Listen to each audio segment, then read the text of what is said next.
Leafs drop game one to the Panthers. I'll explain what worried me about tonight's performance and things I think Toronto can clean up heading into game two.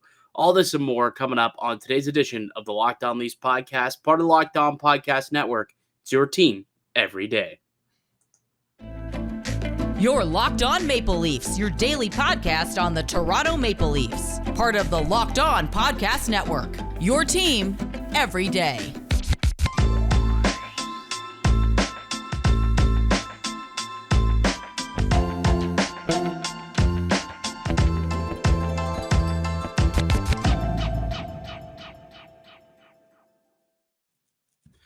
Hello and welcome into the May 3rd edition of the Locked On Leafs podcast, your one-stop shop for all things Leafs. I'm your host, Mike DiStefano from TSN 1050 Toronto Radio, also known as Al's brother on TSN's Overdrive and TSN 1050's Leafs Lunch. Joining me, it's my co-host, Dave Morassutti from Sportsnet, also a writer for the NHLPA. If you're an everydayer who listens to the podcast, you know this, but if you're new to the show, Locked On Leafs is a daily Maple Leafs-centric podcast, so be sure to subscribe for free wherever you get your podcast from. You can also catch us on YouTube as well.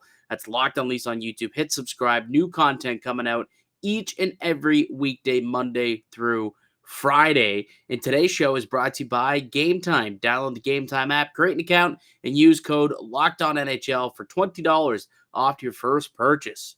I actually had a buddy reach out to me today and said, hey, appreciate the Gametime $20 off. I actually used it to go to the game today. So people are using it. So definitely go use the code LOCKEDONNHL and perhaps get yourself down there for game number 2. And hopefully game number 2 goes better than game number 1 did, because obviously by now we know what happened. The Maple Leafs fall 4-2 to the Florida Panthers, and they trail in the series 1-0. What'd you take away from tonight's game, Dave? It's frustrating, really frustrating to see, losing again to start a series.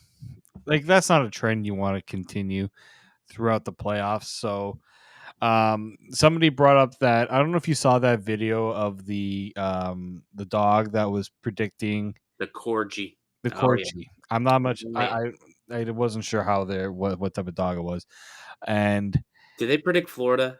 It predicted Florida to win game 1. But then they predicted Toronto to win in 6, I think, right? Yeah. So far, the Corgi is correct? Yeah. Is that what you're saying? Yeah, that's what I'm saying. I had so many people message me saying the Corgi was correct. I'm just like, what? And then I finally looked at the video. I'm like, yep, it's going to be one of those like people are just going to blame the dog for what goes right or wrong for the Leafs. But like Maggie the monkey back in the day. Remember Maggie the monkey on TSN sitting on the draft lottery? Yeah, exactly. Yeah, so I'm glad that people are using the dog as the excuse for the Leafs, how they came out tonight and played tonight. Because, there's a dog's fault that the Leafs just it's getting a little. Sometimes it gets predictable when they have performances like this. Where so, what specifically bothered you though, Dave? Because I actually didn't mind the start. I thought the first 10 minutes they actually controlled play. They drew a couple of penalties. And they didn't score on those power plays, obviously, but I thought they had some really good looks. It seemed as though, Toronto was giving Florida a little bit too much to handle the first 10 minutes.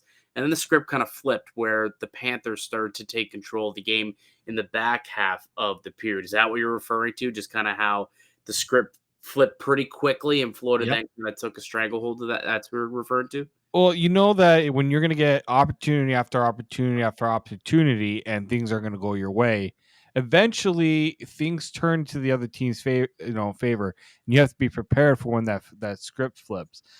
And it wasn't the fact that it's not the fact that the Panthers did a lot of things right. It was that the Leafs did a lot of things wrong. Like the first goal, defensive zone coverage.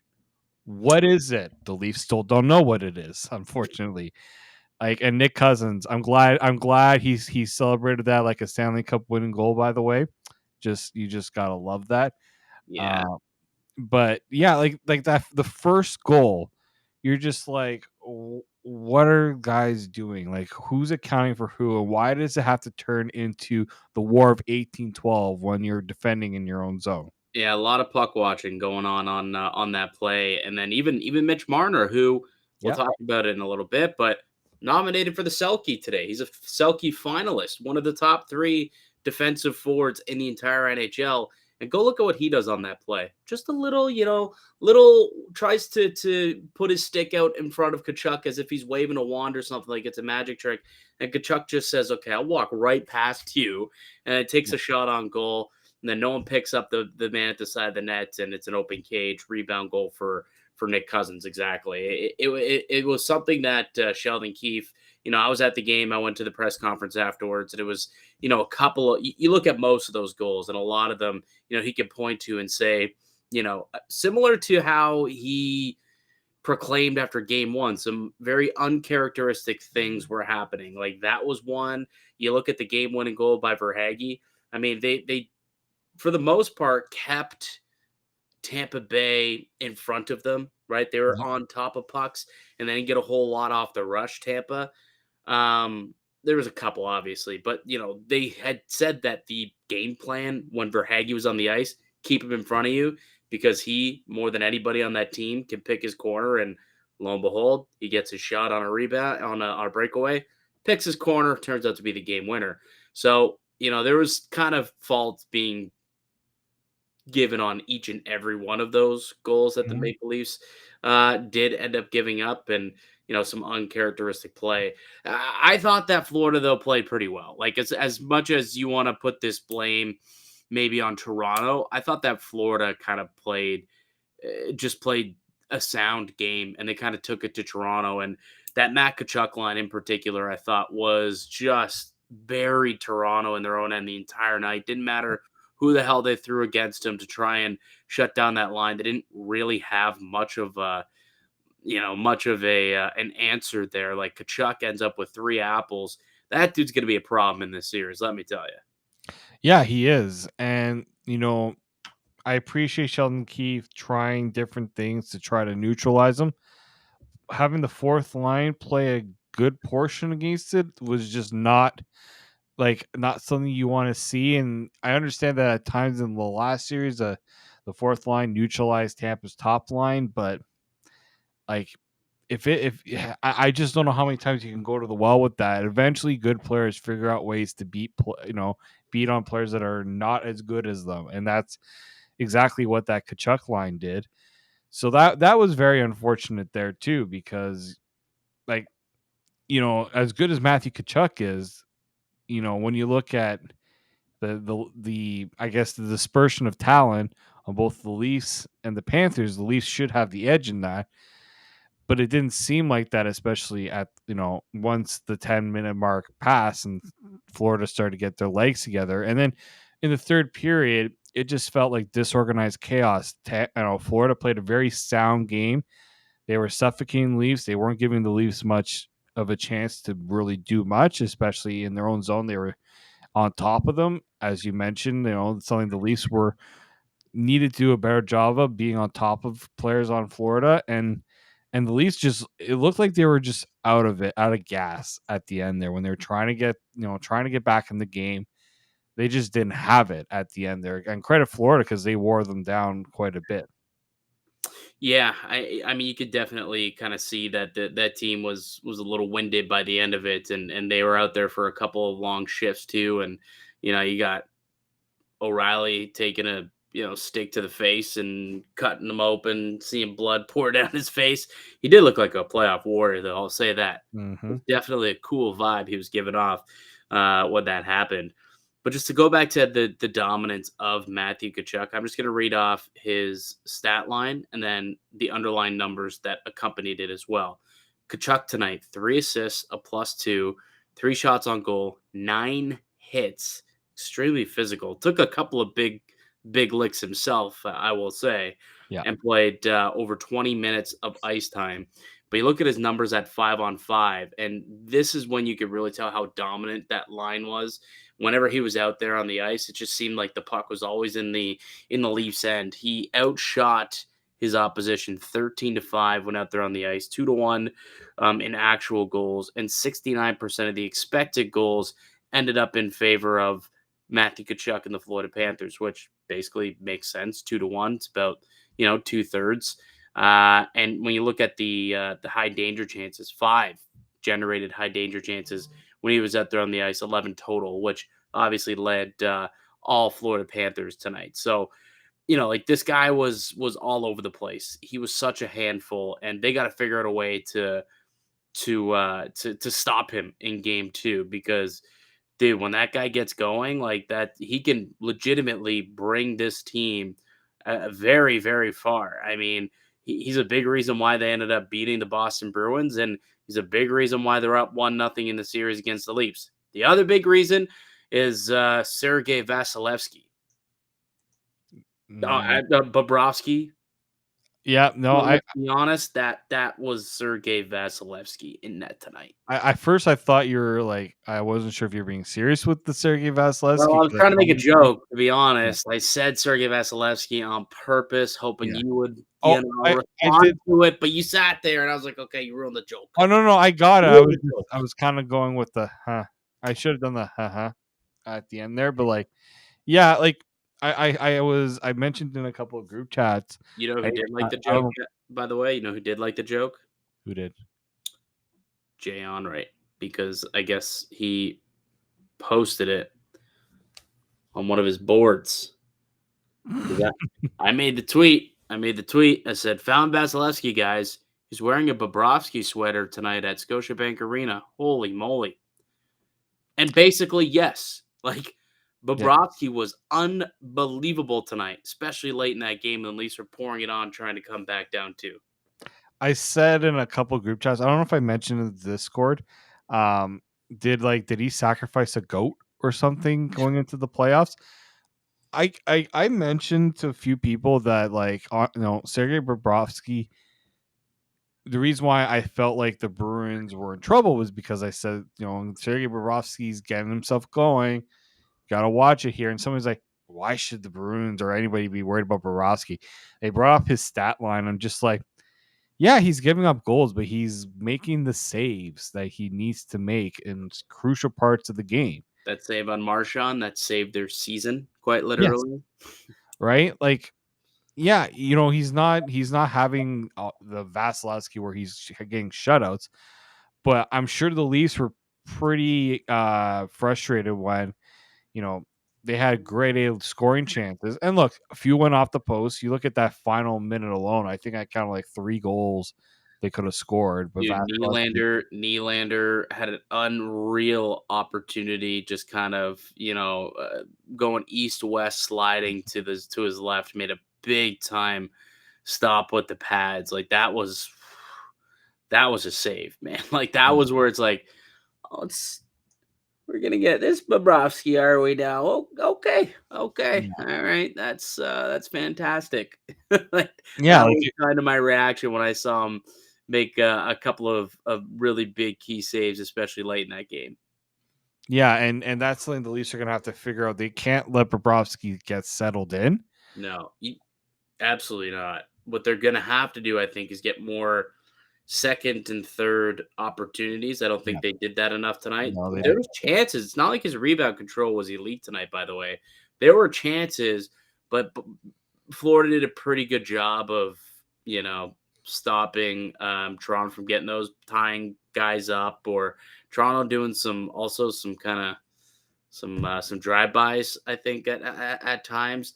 But there were some opportunities for them to just get some easy tap-ins, I guess, if they would have just were able to get the puck off their stick and finish. But didn't happen. Didn't happen tonight. And Bobrovsky made a couple of big-time saves as well. Even though he lost his stick, and I'm like, uh-oh. And then somehow makes a miraculous glove save. It's like, what the hell, man? Are you kidding me? It was insane. So yeah, Vasilevsky, Makachuk, those guys were unreal tonight for Florida. Big reason why they pull ahead in the series 1-0 with the victory tonight. Let's take a quick break. When we get back, let's go through the good, the bad, and the ugly from a Maple Leafs perspective. Spent a lot of time, talking about the good that Florida did. Well, Toronto, there was some good, but there was also some bad and a couple of ugly things to note as well from the game. So we'll do that all on the other side. But first, let me tell you about one of one of our show sponsors, and that's Gametime. Buy tickets to your favorite event. Should it be stressful, Gametime is the fast and easy way to buy tickets for all sports, music, comedy, or theater, anywhere you want to go. With killer deals on last-minute tickets and their best price guarantee, you can stop stressing over the tickets and just start getting hyped for all the fun that you'll have. You can get images of your seats before you buy, so you know exactly what to expect when you arrive. You can buy tickets in a matter of seconds, 2 taps, and you're set. And the tickets are sent directly to your phone, so you'll never have to dig through that email. Snag the tickets without any stress with Game Time. Download the Game Time app, create an account, and use the code LOCKEDONNHL for $20 off your first purchase. Terms apply. Again, create an account and redeem code LOCKEDONNHL for $20 off. Download Game Time today. Last minute tickets, lowest price, guaranteed.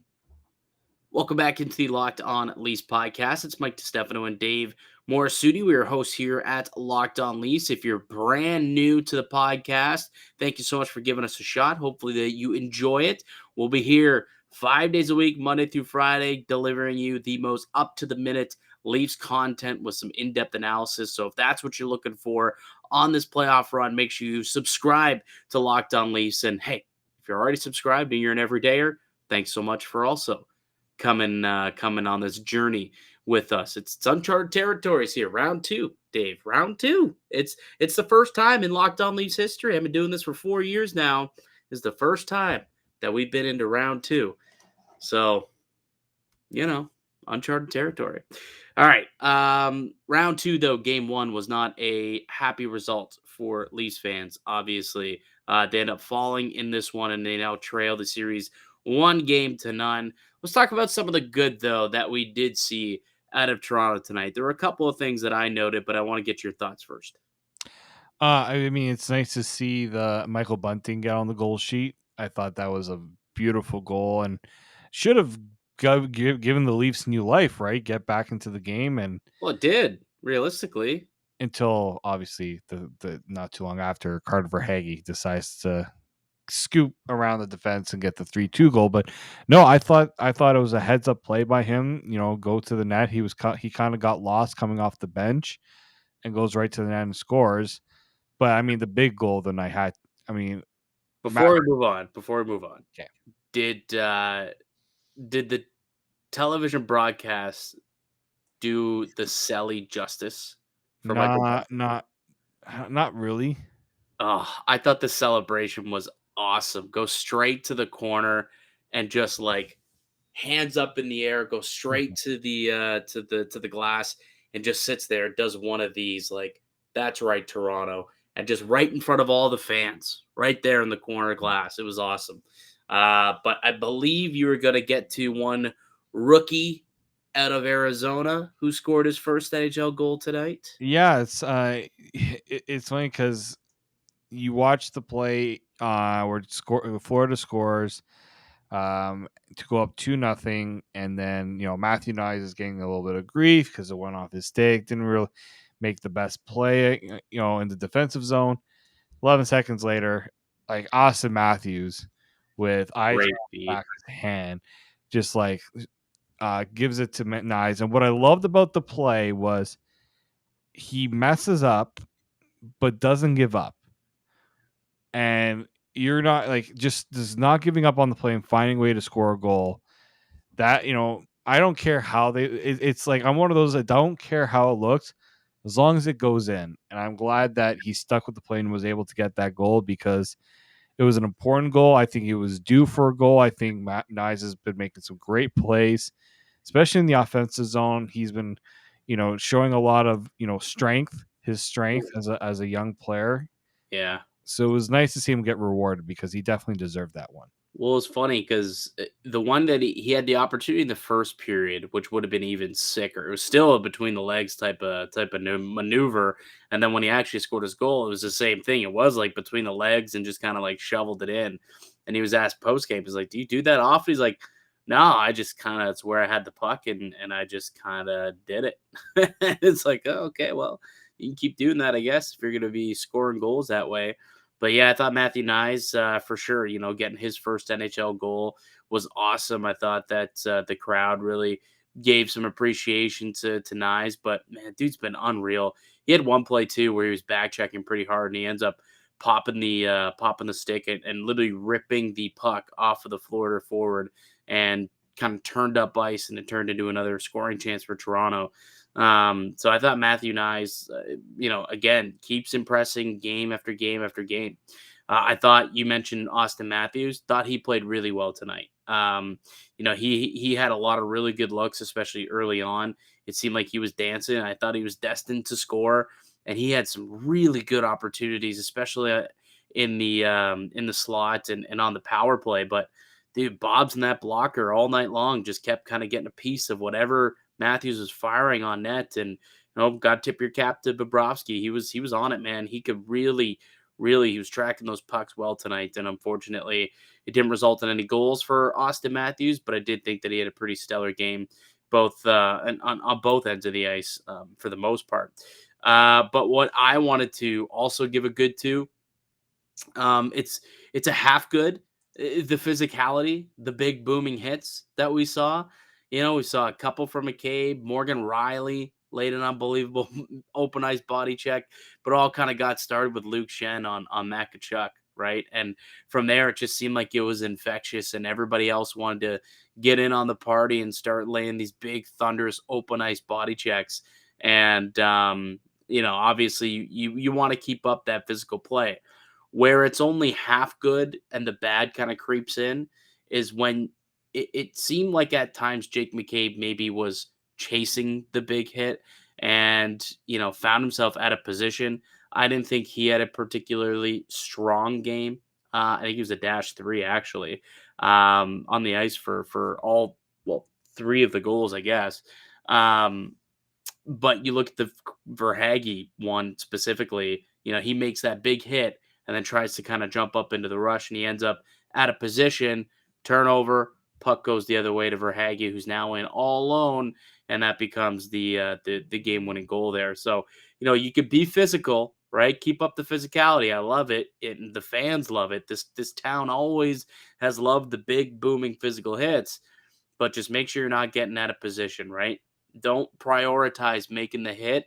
Prioritize making the play often. Yeah. So that's the one kind of caveat I'll say to the physical play is don't make it the priority.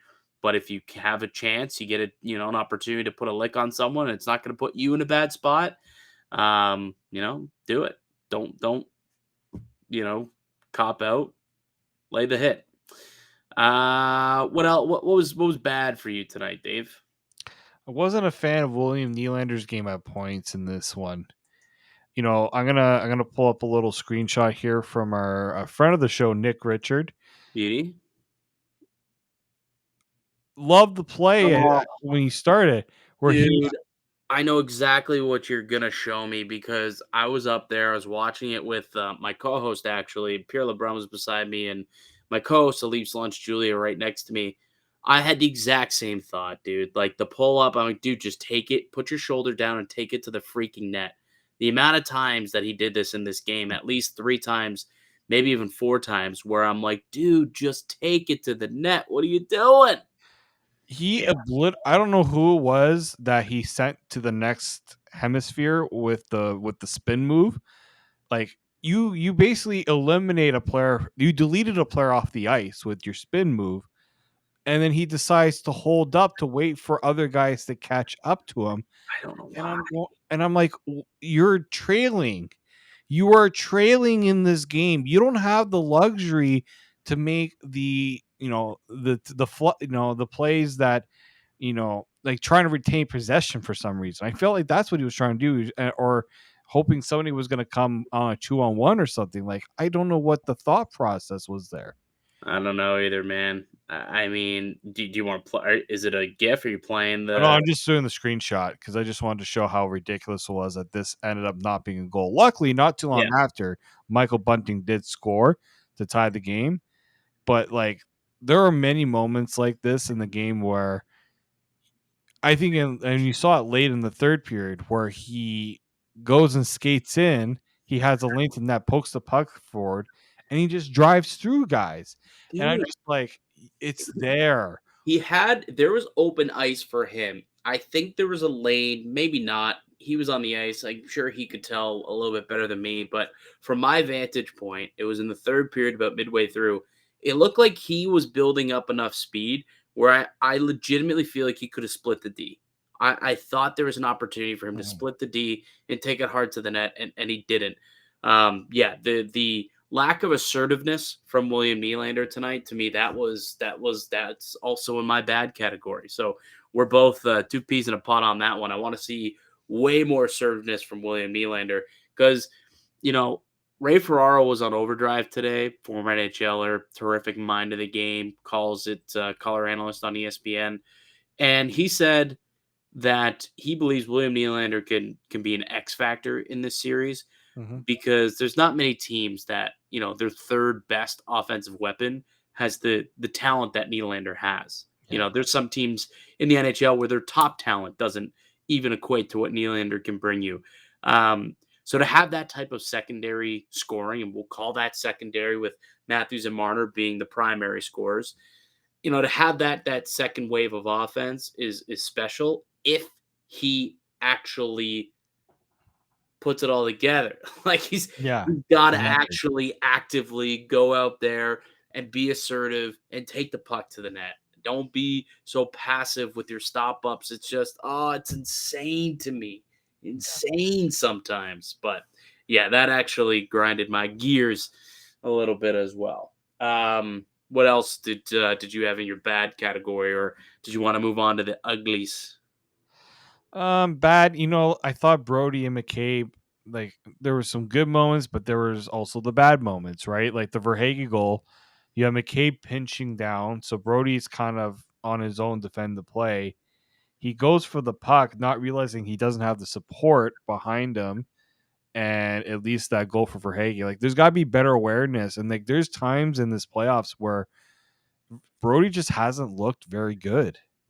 And they Yeah. need, like, you're wondering, and where people are wondering, why is Matthew Tkachuk had that dominant performance in game one? Well, TJ Brody, he's supposed to be the top guy, right? Him and McCabe, that's supposed to be the top shutdown pairing. They ain't really shut much down tonight. Yeah, outshot 9-5 when TJ Brody was out there on the ice. He gave up a goal out there on the ice tonight. They give up here 5 scoring chances on the ice. So yeah, a couple of lapses of judgment there, and the Verhaeghe goal is obviously the most notable one that we're talking about here, obviously because it ended up in the back of the net. But that was one where he just kind of tough rate in the neutral zone, lets him get past him, and you let him in there all alone. And that was my ugly, to be honest with you, was letting Verhaeghe walk in all alone on a breakaway and score after you had just grabbed the momentum back from the game. How many times did we talk about how the Maple Leafs got to stop allowing those response goals? It happened like 2 or 3 times in that Tampa series where they would score a goal, and then shortly right after, they would allow Tampa to go in there and score to reply. They had just scored that goal. I think Michael Bunting made it 2-2, and then a minute later, big hit from McCabe. You got goalie's go chance, and then about 10 seconds later, it's in the back of the net because you allow Verhaeghe to get in behind you, and that guy in particular knows how to score and put the puck in the back of the net when he's in on a breakaway one-on-one with a goaltender. That was one of the pre-scout things that Sheldon Keefe said they had talked about, was Verhaeghe in particular. Do not let him get past you. Make sure you got 6 eyeballs on that guy at once and keep him in front of you. And they did not do that, and it resulted in the game-winning goal. Yeah, so that was bad for me. But I mean, the ugly. I know we want to get to the ugly. The ugly for me was I thought the power play had prime opportunities tonight, and we saw Paul Maurice. At first, I was trying to figure out what Paul Maurice was doing when he did the 6, and then I realized, six power plays for the Leafs. Oh, I got it. Like it took me a minute to realize that, and like. I thought he was doing Wakanda for a minute, and I'm like, no, I just got the one finger. I don't know what he's doing either. Yeah. So, like, you're getting 6 power play opportunities. Find a way to score one. I know they had some good looks, but it means nothing if you're not getting one, at least one. If they score one on one of those, we're talking about a different game in a lot of ways, right?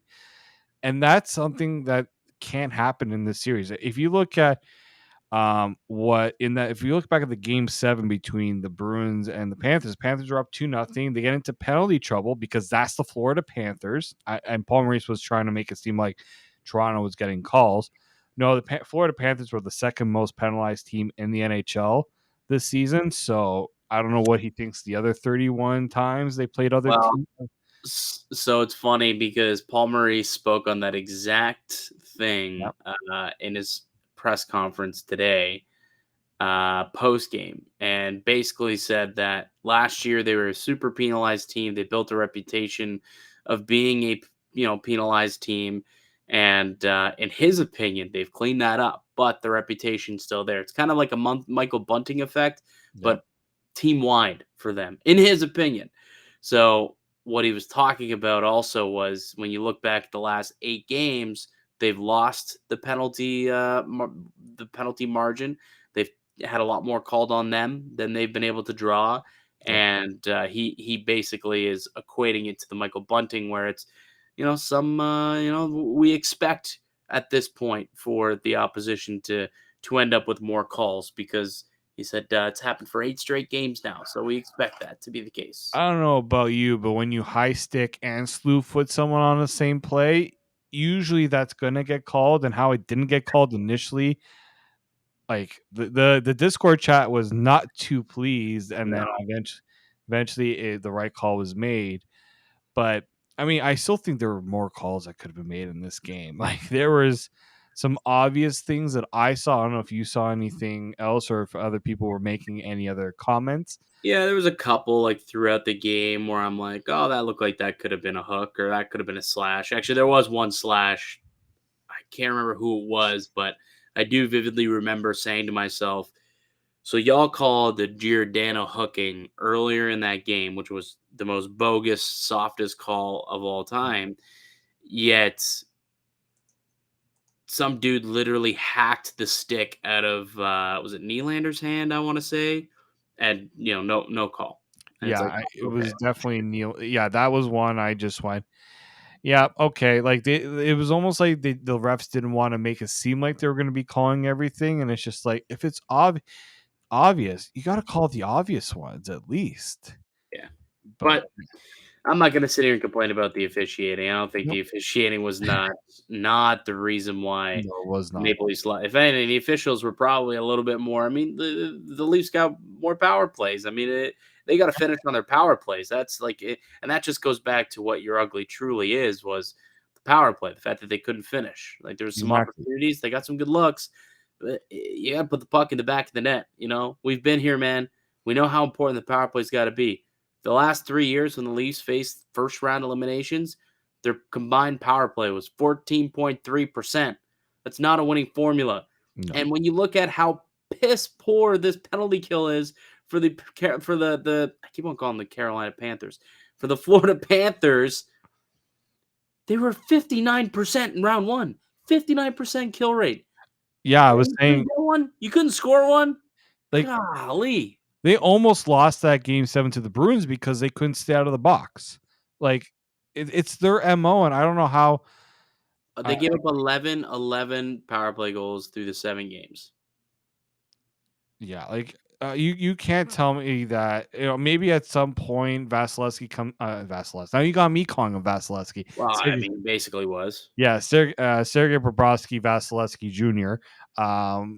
Was like he's not gonna have these performances. I don't think throughout the playoffs. I think eventually the bounces will eventually go the Leafs' way.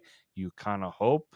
This Knock on wood. I would tend to agree with you if this was like like if this was Alex Lyon in net tonight, I think I would tend to agree with you. But this is Sergei Bobrovsky, who is a former Vezina Vezina Trophy winner. winner. Like he has shown a very high level of goaltending for a consistent period. Mhm. That's the one thing that does bother me is like, what if what if Bobrovsky, is kind of rolling it back a couple of years to when he was, it's the top goaltender in the NHL.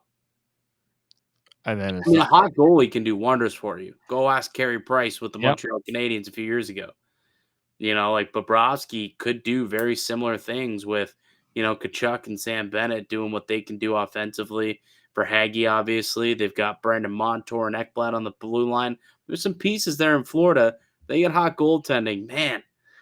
That's tough. And like they say, your goaltender's your best penalty killer. So, Toronto, I think they got to get multiple looks and multiple shots off, get some rebound opportunities and some more traffic to the front of the net as well. definitely. Yeah. All right, buddy. We'll take one more quick break. When we get back, the schedule is out for round 2. It's a bit of a peculiar one.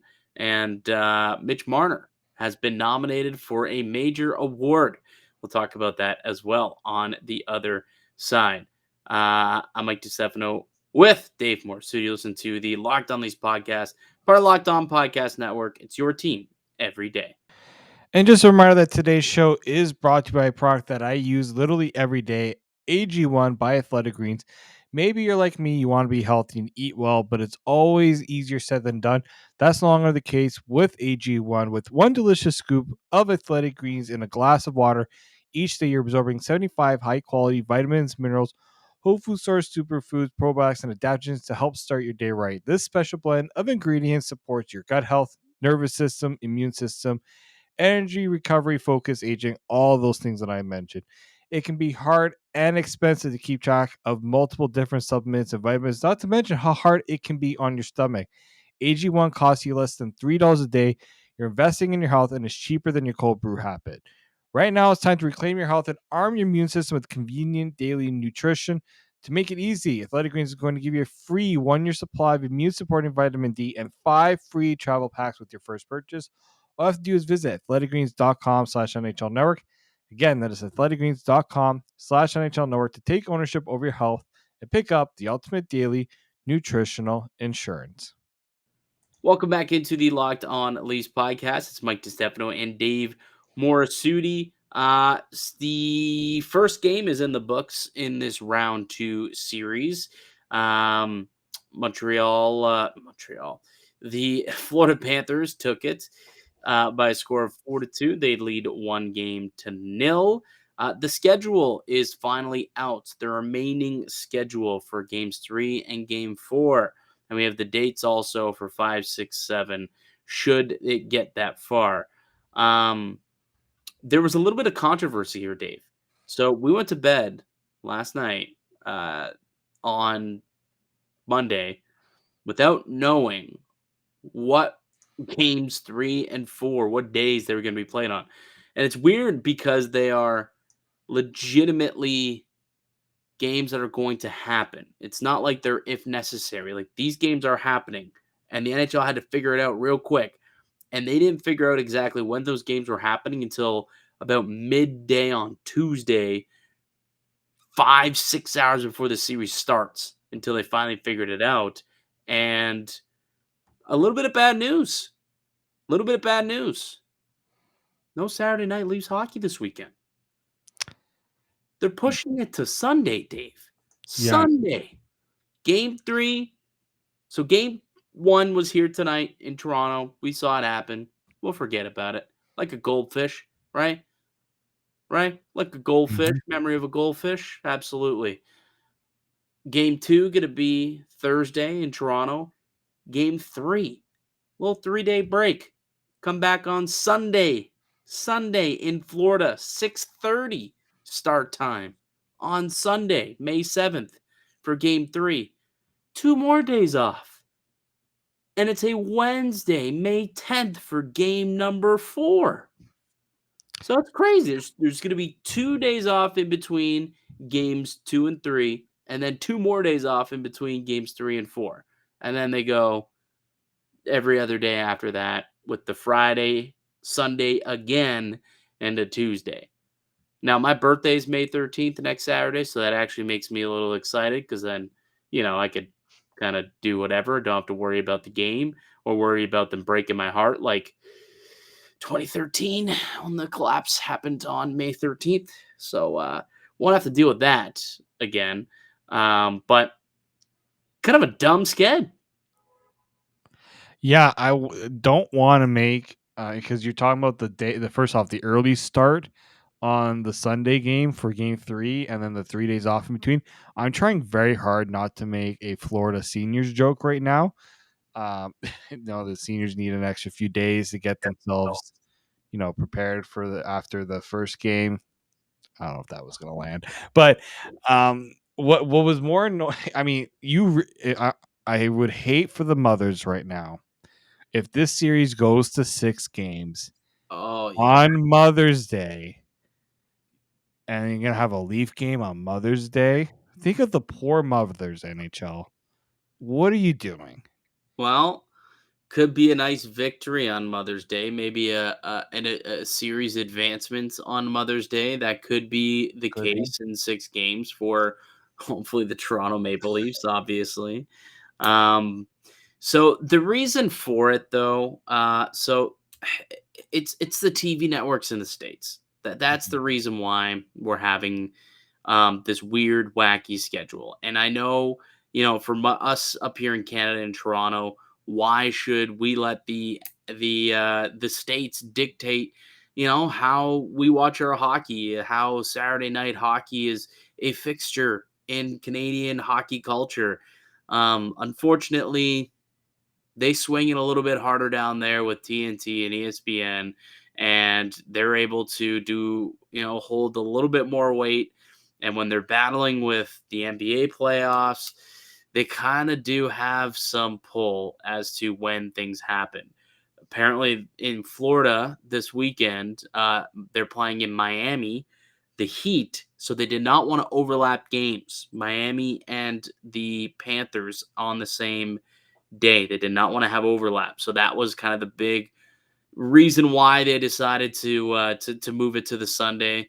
And then also apparently there's an F1 race that's taking place In in Miami. Miami as well. So it's a busy weekend in Miami.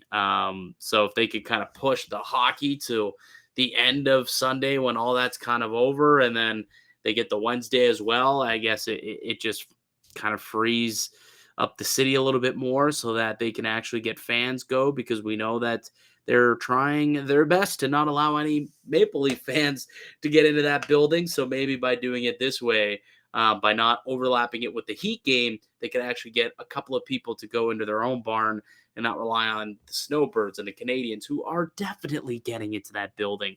This is the dumbest thing that I ever heard. Like, first and foremost, how many Canadians live in South Florida? Like, legitimately, so many Canadians live in the Miami region and that whole, Dade, what is it, Dade County area? Like, so many of them.